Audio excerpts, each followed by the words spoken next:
पुणेकरांचा प्रवास झाला महाग।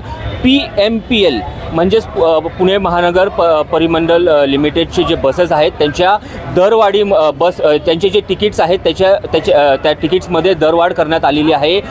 पूर्वी जे 5चं तिकीट होतं ते 10ला करण्यात आलेलं आहे आणि जे पासेस होते दैनंदिन पासेस होते जे 40ला होते ते 70 करण्यात आलेले आहे व जे मंथली पासेस होते 900 त्याचा 1500 एवढी दरवाढ करण्यात आलेली आहे।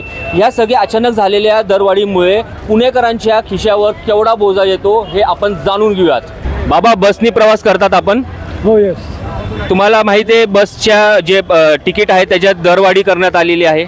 आता मला समजलं आता। हां, ते 40चं पूर्वी पास होतं रोजचं दैनंदिन त्याला 70 केलं आहे आणि मासिक म्हणजे मंथली जे 900चा पास होता त्याला 1500 केलेला आहे। कसं बघता ह्या निर्णयाकडं? त्या निर्णयाकडं ते त्यांनी सर्वांकडे व्यवस्थित लक्ष देऊन विचार करून आर्थिक ताण पडणार नाही अशी योजना करावी। पण ह्या सगळ्या निर्णयामुळे पुणेकरांच्या खिशावर ताण पडतंय। हो, यस, हे खरं आहे। आत्ताच आम्हाला घबराट झाली।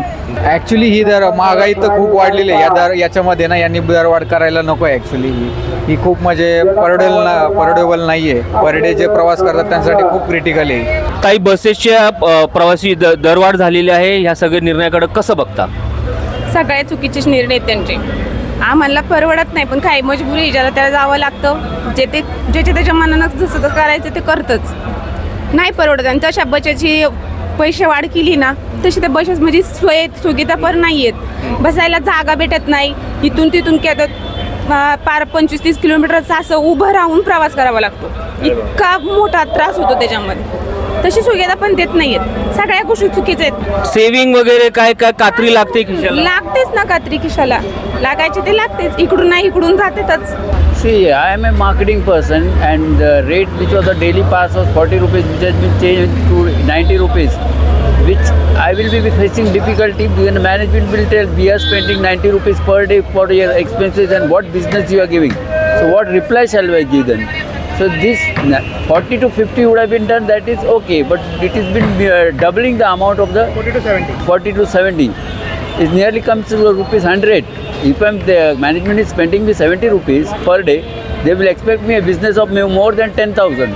Then only they can pay me the salary. So it will be difficult for my job also. As I request that they should reduce the price, not 70, at least 50 or 60 will do. That will be very convenient for a marketing person or a side-going person who doesn't have a two-wheeler and do travel so totally on bus. That's all I wanted to tell. Ticket दरवाढ झालेली आहे, कसं बघतो मित्रा तू ह्या निर्णयाकडं? खूप चुकीचं झालेलं आहे जे पण काय झालेलं आहे। ऑलरेडी बसचे जे फ्रिक्वेन्सीज आहेत ते ऑलरेडी कमी आहेत आणि त्याच्यावरनं बसची अवस्था पण तशी नाही जेणेकरून ज्या पद्धतीचे जे तिकीट महाग करतायत ते एकदम चुकीचं आहे। खिशाला कात्री लागते, सेविंग होत नाही, काय खिशाला भरपूर मोठी कात्री लागते, सेविंग तर होतच नाही। पहिली गोष्ट म्हणजे ह्याच्या पुढे काय जास्त बोलू नाही शकत। नक्कीच पुणेकरांची वेगवेगळ्या प्रतिक्रिया आलेल्या आहेत। कुणाचं म्हणणं आहे की निर्णय चांगला आहे तर कुणाचं म्हणणं आहे की खिशाला मोठी कात्री लागत आहे। तरी तुम्ही ह्या निर्णयाकडे कसं बघता, कसं पाहता हे नक्कीच आम्हाला कळवा। न्यूज.साठी मी झोएब शेख, पुणे।